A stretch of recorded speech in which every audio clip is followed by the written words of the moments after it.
Hello everyone and welcome back to Khushi's café. Hope you all are doing well. और आज मैं आप लोगों के साथ में शेयर करने वाली हूँ अपना 1 ईयर प्लान, जो कि मैंने यूपीएससी सीएसई 2022 के लिए बनाया है। तो कोई भी रॉकेट साइंस नहीं है इसमें। मैंने 6 to 7 वीडियोस देखी जो कि मुझे लगा कि मेरे से रिलेटेबल हैं। उनमें से जो भी इम्पोर्टेंट चीजें थी वो सारी मैंने नोट डाउन की। उसके बाद नोट डाउन करने के बाद मैंने सोचा कि मेरे लिए क्या बेटर रहेगा, तो मिक्स एंड मैच करके मैंने पूरा एक 1 ईयर का प्लान अपना बनाया है कि मैं इस प्लान को एग्जीक्यूट कर सकती हूँ। तो जैसा कि आप सभी को पता है, मैं एक हाउसवाइफ हूँ, एक यूट्यूबर हूँ और एक 2 ईयर ओल्ड बॉय की मॉम हूँ। सो इसीलिए इतनी सारी चीजों को मैनेज करते करते अब मैं थोड़ा थोड़ा सीख रही हूँ किस तरीके से बेटर वे में मुझे मैनेज करना है। सो उसी हिसाब से मैंने ये एक प्लान रेडी किया है।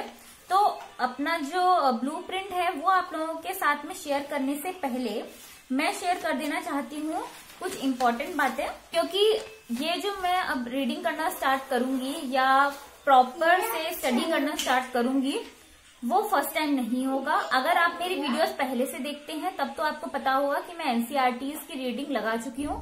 फ्रॉम 6 to 12 एक रीडिंग में सारी ही बुक्स की लगा चुकी हूँ। लेकिन अगर आप न्यू है तो मैं आप लोगों को बता दूं कि लास्ट 4 मंथ का मैंने प्लान बनाया था और अप्रैल में अब वो मेरा फिनिश हो गया है कि मुझे अपनी सारी एनसीईआरटीज फिनिश करनी थी। वो मैंने मिड दिसंबर में प्लान बनाया था और अब वो मेरा कंप्लीट हो चुका है। इसीलिए मुझे अब एक नए प्लान की जरूरत थी और चूंकि मुझे नेक्स्ट ईयर एग्जाम देना है तो मुझे एक प्रिसाइज प्लान की जरूरत थी, जो कि मैंने अब प्रिपेयर कर लिया है और उस पर मुझे अब काम करना शुरू करना है आफ्टर 15th अप्रैल। तो सबसे पहले तो बता दूं कि जैसे कि मैंने आपको बताया कि मैंने सारी एनसीईआरटी फ्रॉम 6 to 12 पढ़ी हैं। तो वो मैंने क्यों पढ़ी, क्योंकि मैं इंजीनियरिंग बैकग्राउंड से हूँ और मुझे आर्ट्स के सब्जेक्ट की बिल्कुल भी ज्यादा डीप में नॉलेज नहीं थी। मतलब सुपरफिशियल तो हम सबको थोड़ी बहुत चीजें पता होती हैं क्योंकि हम लोगों ने 6 to 10 तक में जो भी पढ़ा है, लेकिन अब इतने ज्यादा गैप आने के बाद में वो चीजें उतने अच्छे से दिमाग में नहीं थी। तो दोबारा से मैंने उन्हें रीड करना शुरू किया और इसीलिए मैंने 6th की बुक से स्टार्ट किया ताकि मेरे बेसिक्स ठीक तरीके से क्लियर हो पाए। तो उससे मुझे क्या फायदा हुआ है, और एक चीज मैं आप लोगों को बता दूं कि ये बिल्कुल ऑप्शनल है, बिल्कुल जरूरी नहीं है कि आप सारी ही एनसीईआरटी पढ़ें। मैंने इसलिए पढ़ी, मैंने आपको अपना रीजन बता दिया है। तो सबसे पहली बात तो ये कि सारे ही जो सब्जेक्ट्स है उससे मुझे फेमिलियर होने को मिला और एक तरीके से मुझे समरी मिल गई हर सब्जेक्ट की कि किस सब्जेक्ट में क्या है, कौन सा सब्जेक्ट कितना वाइड है। सभी सब्जेक्ट की एक समरी मिल गई आफ्टर रीडिंग द एनसीईआरटीज। उसके बाद मुझे पता चल गया कि मेरा वीक पॉइंट कहाँ पर है या मेरे वीक सब्जेक्ट्स क्या हैं। ये रीडिंग लगाने के बाद मुझे अब पता चल चुका है।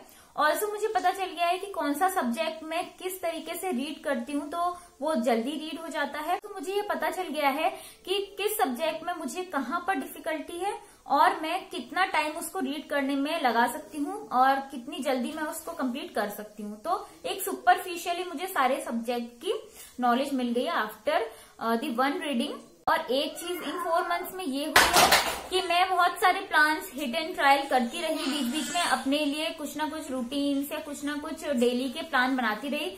तो अब मुझे पता चला कि बेस्ट वे में मैं अपना आउटपुट किस तरीके से निकाल सकती हूँ। तो लास्ट 4 मंथ्स में मैंने ये सारी चीजें सीखी और एक रीडिंग की हैबिट भी बिल्ड हो गई है कि किस तरीके से मुझे एनालाइज करते हुए रीड करना है।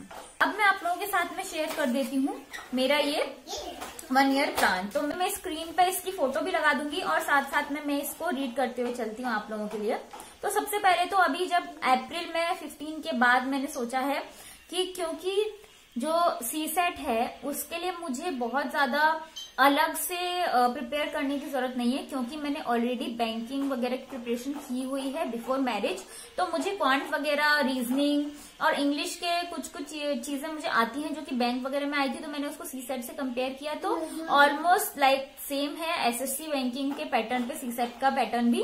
तो इसीलिए मैं उस पर बहुत ज्यादा अभी फोकस नहीं करूंगी। इसीलिए जो अप्रैल की मेरे पास 15 डेज हैं, from 16th April to 30th April, मैं पूरा जो क्वांट है उसको एक बार सारे ही टॉपिक्स को प्रैक्टिस करके और साइड में रख दूंगी। उसके बाद मेरा ये सीसेट के लिए मैं एक तरीके से क्वांट का सेक्शन कंप्लीट कर लूंगी।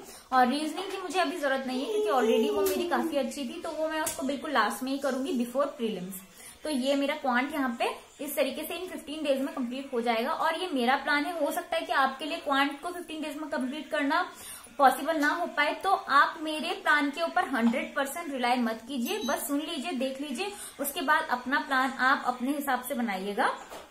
देन मई में जो मई का मंथ होगा पूरा मैं पॉलिटी को देने वाली हूँ और पूरे 1 मंथ में मैं पूरी पॉलिटी कंप्लीट करूंगी। उसके लिए मैं फिर वीकली टारगेट भी बनाऊंगी, क्योंकि ये तो मंथली टारगेट है कि मुझे मई में पॉलिटी फिनिश करनी है, लेकिन फिर मैं वीकली टारगेट भी बनाऊंगी कि किस किस चैप्टर और टॉपिक को मुझे कवर करते चलना है, और डेली टारगेट भी इसके लिए मैं बनाऊंगी। सो इस तरीके से मई में मैं अपनी पॉलिटी कंप्लीट करूंगी। इसके साथ साथ मैं करंट अफेयर्स को रीड करते हुए चलूंगी। सो पॉलिटी के साथ साथ मुझे और क्या करना है, मुझे अपने करंट अफेयर्स को भी कवर करना है। तो जनवरी से लेकर के जून तक के जो करंट अफेयर्स होंगे वो मैं मई और जून में कवर करूंगी पॉलिटी को पढ़ने के साथ साथ। इसके साथ ही मैं अपना ऑप्शनल सब्जेक्ट भी पढ़ना अब शुरू कर दूंगी, क्योंकि अभी तक मैंने उसको अच्छे से रीड करना शुरू नहीं किया है।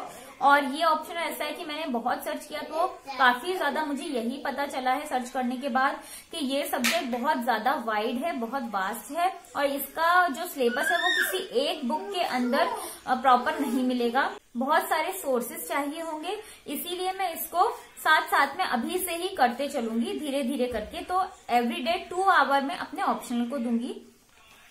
देन जून में हम करेंगे इकोनॉमी। तो मैंने इकोनॉमी को पहले इसीलिए रख लिया है क्योंकि आपने अगर मेरी पहले की वीडियोस देखी होंगी तो आपको पता होगा, मैंने आप लोगों के साथ में शेयर किया है कि इकोनॉमी मुझे थोड़ा सा डिफिकल्ट सब्जेक्ट लगा बाकी सारे सब्जेक्ट के कंपैरिजन में। इसीलिए मैंने पहले इकोनॉमी, पॉलिटी के बाद इकोनॉमी को रख लिया, क्योंकि पॉलिटी मैं कर सकती हूँ, मुझे पता है 1 मंथ में, लेकिन इकोनॉमी मेरे लिए थोड़ा टफ था। तो एक पेस बन जाएगा, क्योंकि पढ़ाई का एक पेस बन गया, तो फिर इकोनॉमी को लूंगी तो वो समझ एक माइंड में बन जाएगी, तो इकोनॉमी समझने में भी शायद इजी रहेगा। और आप लोगों ने भी मुझे बहुत सारे सजेशंस दिए हैं, उनको भी मैं फॉलो करूंगी।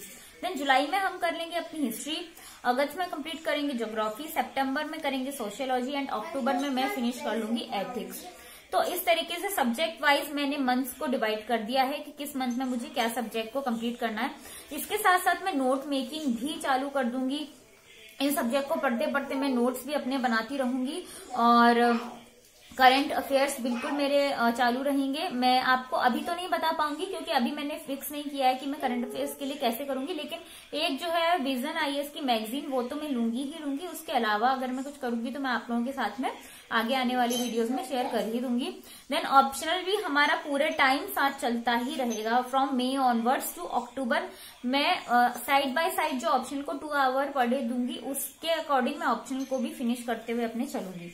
तो अक्टूबर तक एक हमारे सारे सब्जेक्ट्स क्लियर हो गए हैं, कवर हो गए हैं, और नोट्स भी उसके बन गए हैं। फिर नवंबर और दिसंबर में जो सारे ही सब्जेक्ट्स के मैंने नोट्स बनाए हैं और उन सभी को कवर करूंगी। और इसके अलावा मुझे ऐसा लगता है कि कुछ डिफिकल्ट सेक्शन थे जो मुझे क्लियर नहीं हुए, उनको क्लियर करूंगी, और ऑप्शनल को भी मैं रिवाइज करूंगी। देन करंट अफेयर्स को भी रिवाइज करूंगी। इस तरीके से हम दिसंबर का एंड करेंगे सब कुछ रिवाइज कर। सभी कुछ रिवाइज कर देने के बाद 2021 जब खत्म हो जाएगा और जनवरी स्टार्ट होगा 2022, मैं ज्वाइन कर लूंगी टेस्ट सीरीज। अभी मैंने डिसाइड नहीं किया है कि मैं कौन सी टेस्ट सीरीज ज्वाइन करूंगी, लेकिन धीरे धीरे पता चलता जाएगा।